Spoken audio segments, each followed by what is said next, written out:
Alright, so I think this is recording. Let's take a look at finding the domain of a function f plus g. If we have these two functions and we build a new function, we want to find the domain of this new function. Now, we don't necessarily have to find the expression for this new function.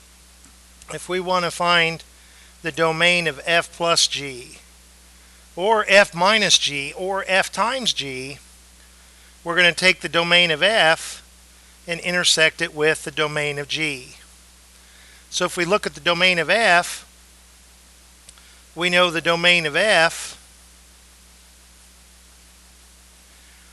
is, let's draw a picture of it. We don't have any radicals, but we do have a variable in the denominator, so it's all real numbers excluding the number 4. So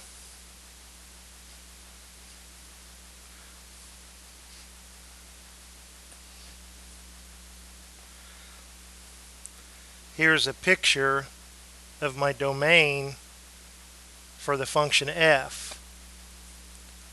Let's draw a picture for the domain of g.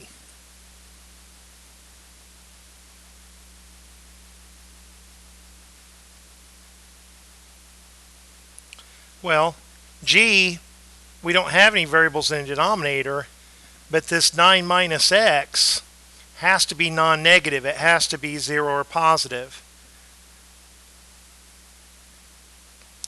It makes sense, to me anyway, that x has to be 9 or smaller, because if it were too big, something like 10, that subtraction would result in a negative number, and that's what I'm trying to avoid. So 9 is somewhere that's to the right of 4. So let's put in 4, 9. Now, for values of x that are less than or equal to 9, it's equal to 9, or it's to the left of 9. So what I'm interested in is the intersection of these two sets. That's going to be my domain for f plus g.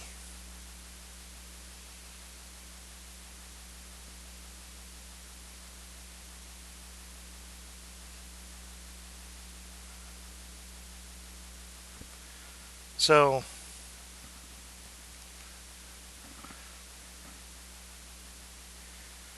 if the value is in both sets, if it's in the domain of f and in the domain of g, it'll be in the domain of the intersection. Because like a union is or, but an intersection is and. It has to be in this set and it has to be in this set. So when I look at the number 4, it's not in both sets, so it's not going to be in the intersection. But when I look at the number 9 is a member of both sets. It's going to be a member of my intersection. And if I look at numbers to the left of 4, it's shaded in both. So numbers to the left of 4 are going to be shaded in my answer, in the intersection. Numbers between 4 and 9 are shaded in both.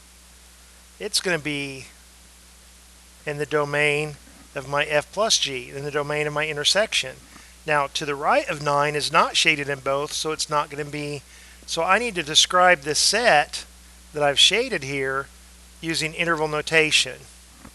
So the domain of this f plus g, which was the intersection of the domain of f and the domain of g, is from negative infinity up to 4, excluding 4, and then from 4 to 9, including the number 9.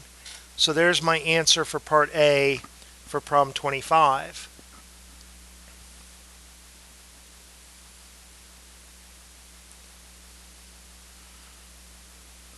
In the next part, I have the same two functions, and it's asking me to find the domain of this new function g over f, to take this function g and divide it by f. So again, I'm going to use the domain of f and the domain of g to determine this. But I'm also concerned, since this really means that this function f is in a denominator, I have to make sure that denominator is never 0. So I have these two constraints, but I also have to have the constraint that that denominator can never equal 0. So I temporarily let it equal 0 in order to know what to avoid. So this function f is a rational function, a ratio.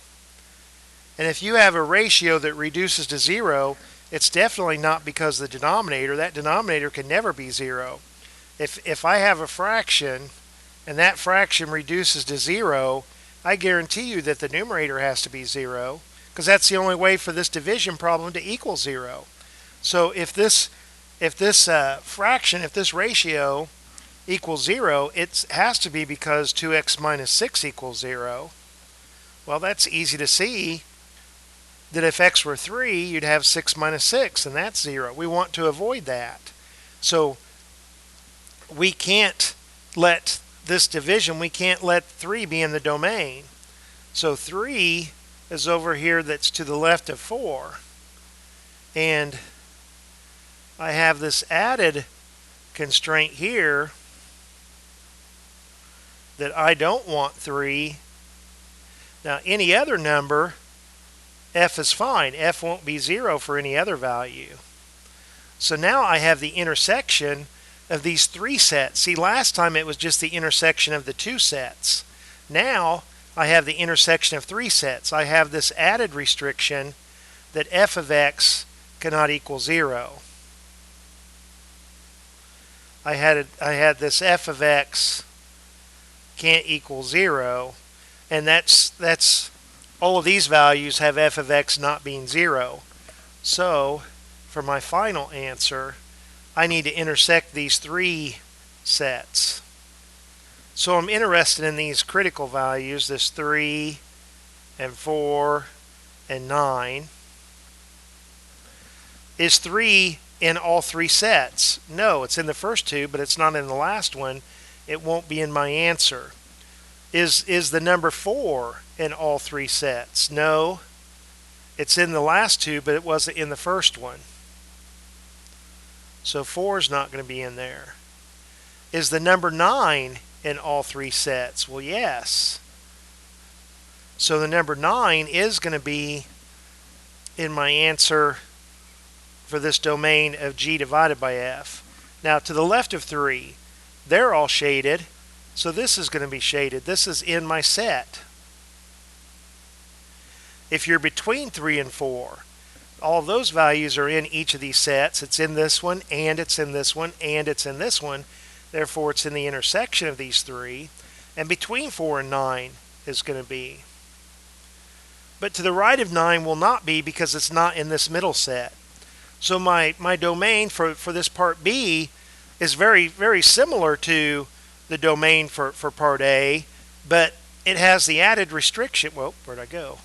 It has the added restriction that x cannot be 3. So I need to describe this set that I have shaded in green here. So the domain of this G divided by F is the set of real numbers from negative infinity up to 3, excluding the number 3, and all the numbers between 3 and 4, excluding the number positive 4, and all of the numbers between 4 and 9, including the number 9. So there's my answer for 25 part B, the domain of this function G over F, and I never had to find an expression for it. I just used the idea of the intersection of F and G intersected with this additional restriction that that denominator cannot be 0. All right, so let's find the domain of a composition, again, using the same functions F and G. So do I have, yeah, I've got my F and G already saved that I can paste here to reference. So let's move this a little bit out of our way. For the domain of a composition, I think 2 things. First, this second function is what you start with, this G. The input x has to be in the domain of G. Then the output of G is going to become the input for f in this function composition. So this g of x, the output from the first function, has to be in the domain of the second function in order for us to have an output.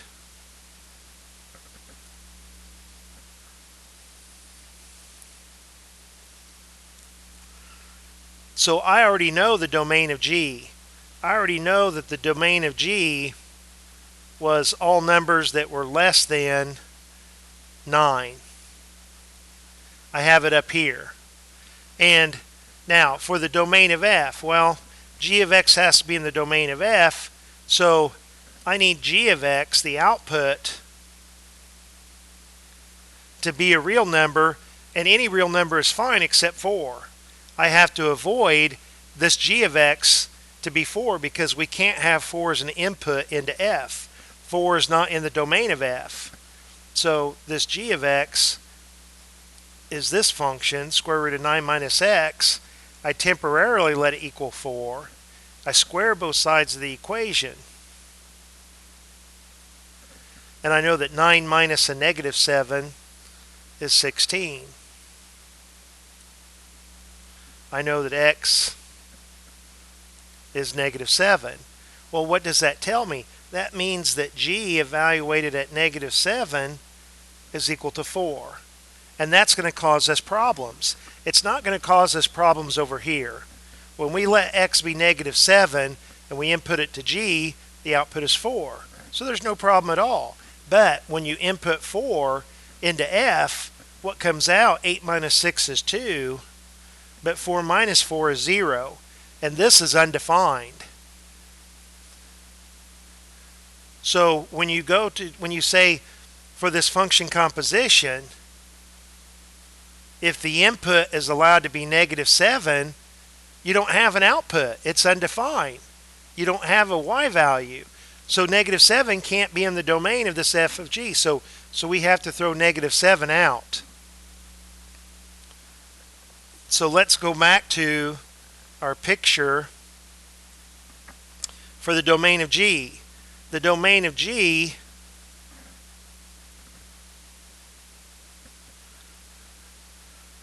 was all numbers that were less than or equal to 9. All of these numbers. And I'm going to put negative 7 in there just as one of the values that's less than 9. And what we just determined here is that we do not want negative 7 to be in our domain. So let's draw another number line that excludes negative 7. We have to intersect these two ideas. It has to be true at the same time that x has to be in the domain of g, and at the same time g of x has to be in the domain of f. Well, that's only going to happen if 9 is in both